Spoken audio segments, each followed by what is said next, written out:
by the time a person turns 90, there's actually 1 in 3 chance they have some form of dementia.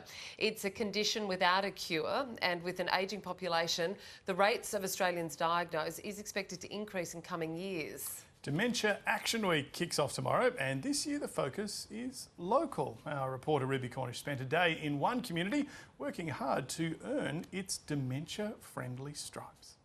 3 years ago, a trip to the GP changed Anne Doughty's life. When I first was diagnosed, I found it very difficult. A specialist confirmed she was one of the more than 400,000 Australians living with dementia. We didn't think it was dementia. We just thought part of the ageing process where you're forgetful. Dementia is an umbrella term for a range of diseases that impact memory. The most common is Alzheimer's. Other diagnoses include vascular, frontotemporal and Lewy body dementia. Anne has vascular dementia, and since her diagnosis, her condition has progressed. I can see it's happening, but not as fast as people would probably think. Her husband, Warwick, is now her full-time carer. For the first 50 years of our marriage, Anne looked after me. The next session, I'm looking after her. The couple live in Wallara in Sydney, in a community that's been working to establish itself as dementia-friendly. The community centre runs meetings and activities for people with dementia and their carers. We have art events to get people to come together around art, photography.